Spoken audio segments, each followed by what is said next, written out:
Selamat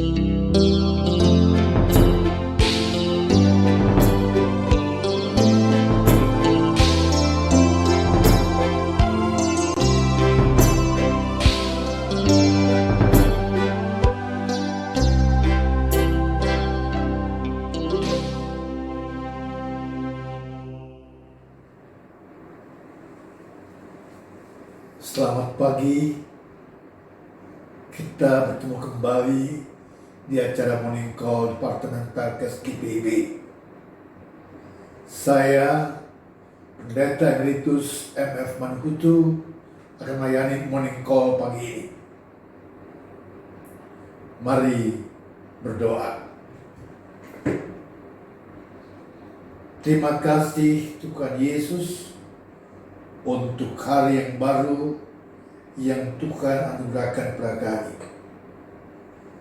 Mendahului segala kegiatan kami sepanjang hari yang baru ini, kami berdatang kepada Tuhan dan memohon pengasihan Tuhan, memohon pertolongan Tuhan, dan terlebih mau mendengar dan merenungkan firman Tuhan, supaya firman Tuhan itu menjadi pedoman bagi kami dalam kegiatan sepanjang hari ini. Kami mohon Tuhan bimbing dengan Roh Kudus, supaya dalam bimbingan Roh Kudus kami mampu mengerti firman Tuhan yang sebentar disampaikan, dan Tuhan memberkatinya supaya menjadi berguna untuk kami sekalian. Dengan doa ini dan kabulkan permohonan kami. Amin. Mari kita buka Alkitab kita, Kitab Suci Perjanjian Baru, Kitab Injil Yohanes pasal 4, dan saya akan bacakan ayat 1 sampai ayat 10. Lembaga Kitab Indonesia memberi judul untuk perikop ini, Percakapan dengan Perempuan Samaria. Ketika Tuhan Yesus mengetahui bahwa orang-orang Farisi telah mendengar bahwa ia beroleh dan membaptis murid lebih banyak daripada Yohanes, meskipun tidak membaptis melainkan murid-muridnya, ia pun meninggalkan Yudea dan kembali lagi ke Galilea.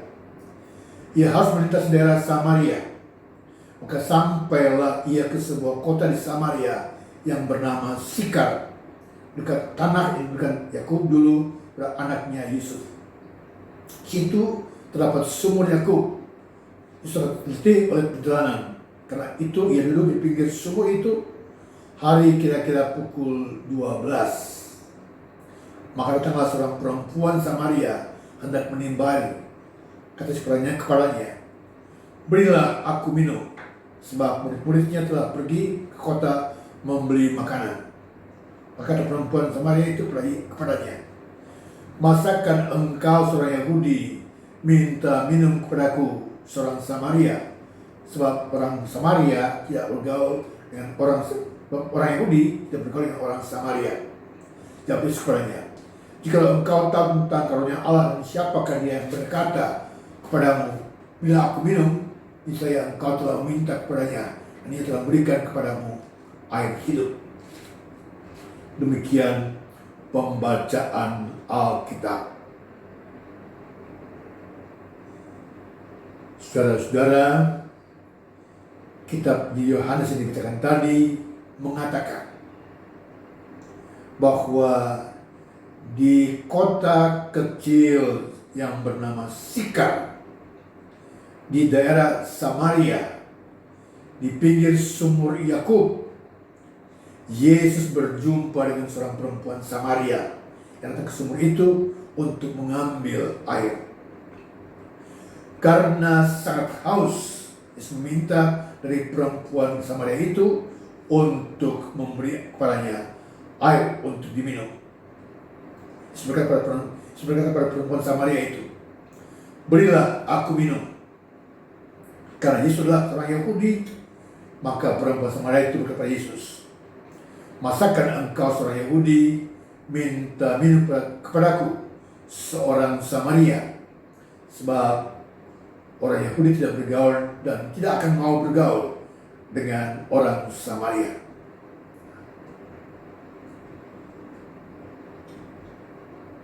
Saudara-saudara, orang-orang Yahudi tidak bergaul dan tidak akan pernah mau bergaul dengan orang-orang Samaria karena pertama, orang Yahudi memahami bahwa mereka adalah bangsa yang kudus karena mereka adalah umat pilihan Allah.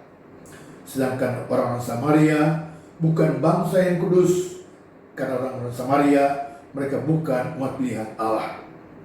Yang kedua, sebagai bangsa yang kudus, umat pilihan Allah, pantang bagi orang Yahudi untuk bergaul dengan orang-orang Samaria, bangsa yang bukan Yahudi, bangsa yang bukan kudus, bangsa yang bukan umat pilihan Allah. Karena pemahaman seperti itulah, maka orang-orang Yahudi cenderung menjadi kelompok masyarakat yang eksklusif, yang tertutup. Jadi seharusnya Yesus sebagai seorang Yahudi tidak minta dari perempuan Samaria itu, sekalipun ia sangat haus. Tapi yang terjadi adalah karena sangat haus, Yesus minta minum dari perempuan Samaria itu. Mengapa? Saya mau bilang, Yesus minum dari perempuan Samaria itu bukan hanya karena ia sangat haus, tapi ada alasan lain yang paling penting yang membuat Yesus minta minum dari perempuan Samaria itu. Karena Yesus mau meluruskan pemahaman orang Yahudi yang salah tentang kepada mereka sebagai bangsa yang kudus, umat pilihan Allah. Tidak ada yang bisa membantah bahwa orang Yahudi adalah bangsa yang kudus, umat pilihan Allah. Tapi tidak benar kalau orang Yahudi sebagai bangsa yang kudus, umat pilihan Allah, menolak bergaul dengan orang Samaria, karena orang Samaria bukan bangsa yang kudus, bukan umat pilihan Allah. Tidak benar kalau orang Yahudi karena merasa diri mereka sebagai bangsa yang kudus, umat pilihan Allah, menjadi kelompok masyarakat yang eksklusif, tertutup. Sebab Allah menjadikan bangsa Israel dan orang Yahudi seperti bangsa Israel, bangsa yang kudus, umat pilihan Allah, supaya mereka menjadi saudara berkat Allah bagi bangsa-bangsa yang lain.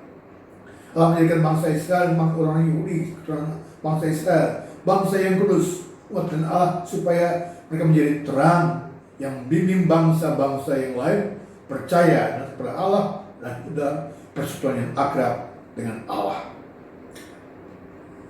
Saudara-saudara, kalau kita baca surat 1 Petrus 2 ayat 9 sampai 10 yang mengatakan begini, kamulah bangsa yang terpilih, imamat yang rajani, bangsa yang kudus, umat Allah sendiri, supaya kamu beritakan yang besar dari Dia yang telah mengambil kamu keluar dari kegelapan berterang yang ajaib. Kamu yang dulu bukan umat Allah, tapi yang sekarang telah menjadi umatnya, yang dulu tidak kesani, tapi yang sekarang telah beroleh belas kasihan. Berdasarkan ayat-ayat dari surat 1 Petrus tadi, saya mau bilang bahwa gereja adalah bangsa yang kudus, adalah umat Allah. GPB sebagai gereja adalah bangsa yang kudus, adalah umat Allah, yang Allah hadirkan, yang Allah tempatkan di bumi Indonesia, khususnya di 26 provinsi sejak tanggal 1 Oktober 1948. Sebagai bangsa yang kudus, umat Allah, karena itu GPB tidak boleh menjadi kelompok yang eksklusif, tertutup seperti orang Yahudi pada masa Yesus. Karena Allah kehendaki GPB sebagai bangsa yang kudus, umat Allah, menjadi berkat Allah bagi masyarakat dan bangsa Indonesia, khususnya masyarakat yang tinggal di wilayah pelayanan GPB. Supaya GPB menjadi terang yang membimbing masyarakat yang tinggal khususnya di wilayah pelayanan GPB untuk percaya dan mengaku Yesus Tuhan, dan hidup dalam persekutuan dengan yang akrab dengan Yesus. Karena itulah GPB harus menjadi masyarakat yang inklusif, terbuka. Selama 12 tahun sejak GPB menjadi gereja mandiri dalam lingkup GPB, GPI. GPI telah belum memahami dengan baik panggilannya dan misalnya sebagai gereja. GPI masih menjadi kelompok masyarakat yang eksklusif, Peran GPI terbatas pada diri sendiri. Baru pada tahun 1960, GPI sadarkan panggilan dan putusannya sebagai gereja. Dan karena itu, GPI memutuskan bahwa GPI harus menjadi gereja yang misioner. Maka sejak saat itu, GPI secara aktif melaksanakan pengabaran Injil di lapangan GPI, khususnya di desa-desa di pedalaman Kalimantan, di pedalaman Sumatera, dan di Kepulauan Riau. Dan berdirilah banyak jemaat-jemaat GPI di desa-desa itu.